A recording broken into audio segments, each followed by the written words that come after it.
Hey people, how's it going? Welcome to another video. Welcome to another episode of my favorite album from that year. This episode, as you can see by the title, is dedicated to the year 1973. I've done 70 and 71 in one video. I've done 72, which was David Bowie's Ziggy Stardust. And now we're doing 1973. And as you can see by the title, as you can see by the thumbnail, most likely, my favorite album of 1973 is none other than Mike Oldfield's debut album, Tubular Bells. This album is just glorious, and if you've never heard this before, well then sit down and strap in while I sit here for probably about the next 10 minutes telling you why this little piece of instrumentation is just one of the best albums ever to come out of the 70s. Also, real quick, I have not heard every album from 1973. So if you disagree with my picks, if you think Dark Side of the Moon is the greatest album of that year, let me know down below. I'm not a Pink Floyd fan, so I've never listened to it. But still, if you have any other albums from 1973 that you think top this one, let me know down below, and I'll probably check them out. But yeah, strap in while we talk about Mike Oldfield's classic English debut album, Tubular Bells. May 25, 1973, Mike Oldfield released his debut album, Tubular Bells. Now, okay, first of all, there's a lot of background history to wrap your head around as to how this album was kind of created. Mike Oldfield, this album is 50 years old and it's still classic, but yeah, Mike Oldfield, at the time, he was 20 years old. He was a very shy young adult. You know, he'd been playing in bands. He played the bass, he played guitar, and he was part of several bands, you know, over the 60s and 70s, I think. And while I'm pretty sure, I could be wrong, correct me if I'm wrong, but while he was in the studio like recording stuff for his band, whatever the name was it the Whole World, I think, maybe, I'm not sure. He would go into the studio earlier and record this magnum opus, which I think is what he wanted to call it, Opus 1, just like, you know, hours before his actual band session would begin. Everything on this album is done by him. It's 50 minutes long, just shy, 49 minutes, 18 seconds. It's two-sided. Of course, it's two-sided.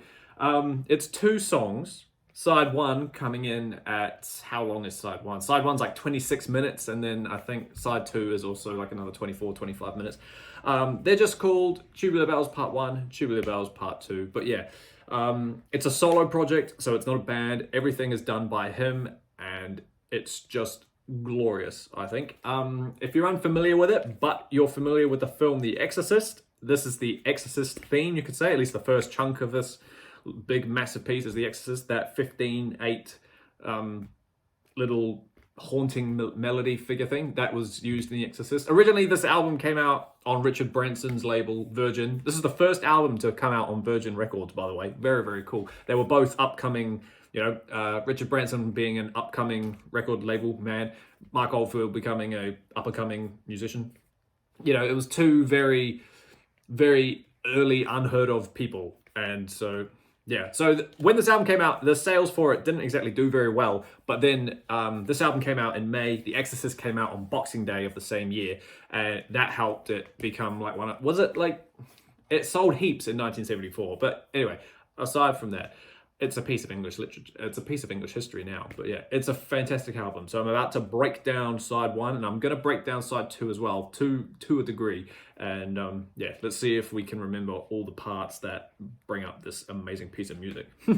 So as I mentioned before, side one is Tubular Bells Part 1. It's 26 minutes long. Each side has one song on it. This one starts with the Exorcist theme that we're all familiar with. But if you're not familiar, please go listen to it. It's quite funky. That goes on for about, like, this is why I love it so much. This is, like, it's progressive in a way, like 70s progressive. It's also very simplistic, which I struggle to write simplistic music with. You know, the same thing goes on for 5-6 minutes or whatever before it changes.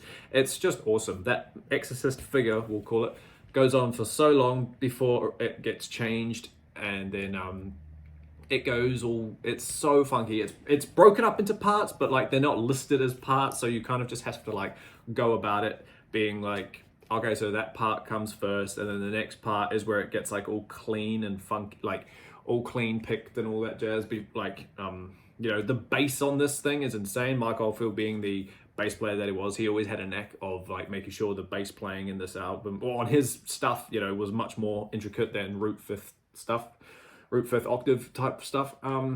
There's the section that comes after like that middle clean section where it gets to like 13 minutes in, where the guitar solo, like it's not a solo, but like the guitar figure kind of comes in. It's a very timid guitar sound. It's very 70s sounded, but like, God, it's funky. And then he repeats that again and he harmonizes it and all that jazz. And then it just gets real funky. There's a funky verse. Well, sorry, there's a funky, what sounds like a guitar verse riff. It's very, very cool. But what makes this so memorable, once you get past like the repeating figures and then the slow, quiet breakdown part and then the heavier guitar section, you then get hit with the end, which is pretty much the, you know, the crescendo part of side one.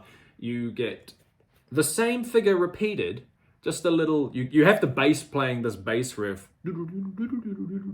for it goes on for a while before each instrument after that gets layered on top of it, and each time the riff phrase thing repeats, another instrument gets added. So it starts with the bass, very, very suspenseful, builds it up, type of vibe, and then out of nowhere you hear a vocal come in and go grand piano, and then a piano will start playing this little figure, and then each time it repeats, another instrument gets added on. I think it goes reed pipe organ comes next, and then there's I can't remember the order, but there's distorted guitars, there's a bass guitar, there's glockenspiel that comes next after reed pipe, I'm pretty sure. There's a mandolin, which isn't actually a mandolin, I found out. It's just a guitar that was recorded, the recording of the guitar was sped up, but it sounds like a mandolin and it's really, really cool. It's so fun. I love it so much. It's just great. And then, yeah, distorted guitars, introducing acoustic guitar turns up as well. And then at the end of it, you get hit with the massive tubular bells, and then the figure gets played on tubular bells. And it's such a all-rounded sound, because then after the tubular bells play the main riff, then you get like all these choirs that come out of nowhere, and it's just like, it's such a real nice rounded way to end such a monstrous piece of music. There's so much going on in it for one dude to be doing it is absolutely ridiculous. And then yeah, once the tubular bell part is done, the choirs do it, and then once all that kind of fades out, then there's just this calm little acoustic guitar picked part that comes on, which I don't actually think was necessary for it, but like, because it ended in such a great way, you didn't need that little figure of it anyway. But yeah, so on the back of the LP, it lists Mike Oldfield's and all of the instruments that he played on it. Yeah, grand piano, glockenspiel, farfisa organ, bass guitar, electric guitar, speed guitar, tape monitor, organ chord, you know, mandolin, light guitar, fuzz guitars, distorted percussion, acoustic guitar, honky tonk, organ, tubular bells. You know, there's so much on that piece of music. The fact that he did it all on his own and with like over 2,000 overdubs, you know, just stopping and re-recording it stuff, it was it's ridiculous. Side 2 is nowhere near as famous as Tubular Bells Part 1. It's still good though. It's definitely like, you could say side 1 is a lot more spacey, a lot more weird, whereas side 2 is a bit more songy. It's obviously still 25 minutes long, but it's a lot more structured in a way. It has like, is it a clean guitar riff, I think, that opens it up? I'm pretty sure. It sounds really, really nice. It's really, really cool. And then this one, oh yeah, there's no percussion on side 1 whatsoever, but side 2 actually has percussion. So like I say, it sounds like a band, it sounds like a song. There's no vocals in it, but there is a weird little caveman section where Mark Oldfield was screaming into the microphone and then they slowed it down. And it sounds real demonically heavy metal, like distorted caveman grunts type thing. It's a weird section, but it's funky and catchy at the same time. And then side 2 ends with a rendition of the Sailor's Hornpipe, I've found out. So that's kind of cool. But like I say, side 2 is definitely worth listening to, but it's nowhere near as famous and recognizable as side 1. Everyone knows side 1.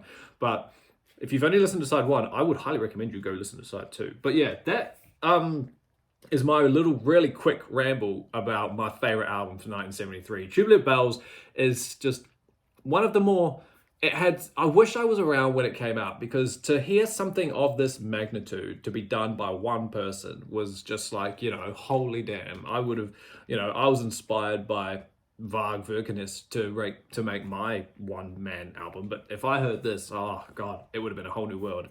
But yeah, honestly, it's a fantastic album. It's so simple. Like I said, it's 2 songs. It's an hour. It's 50 minutes.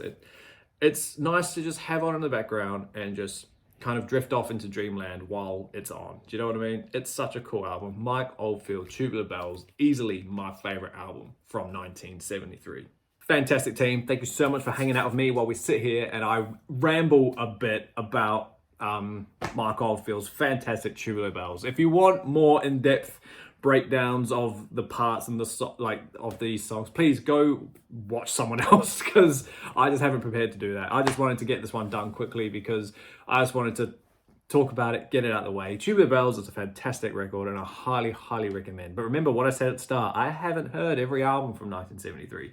So if you think there's one out there that's better, please let me know and we'll argue why each other's ones aren't right. But yeah, keep an eye out for 1974 and whatever else I'm going to come out with in the next few weeks. I'm trying to get at least one video done a week. I'm kind of putting aside some time on Sundays to get them done. So that's cool. But yeah, until the next video happens, everybody, like always, stay inside, stay safe, listen to metal, or in this case, listen to Tubular Bells, and I will see you all in the next video. See you later.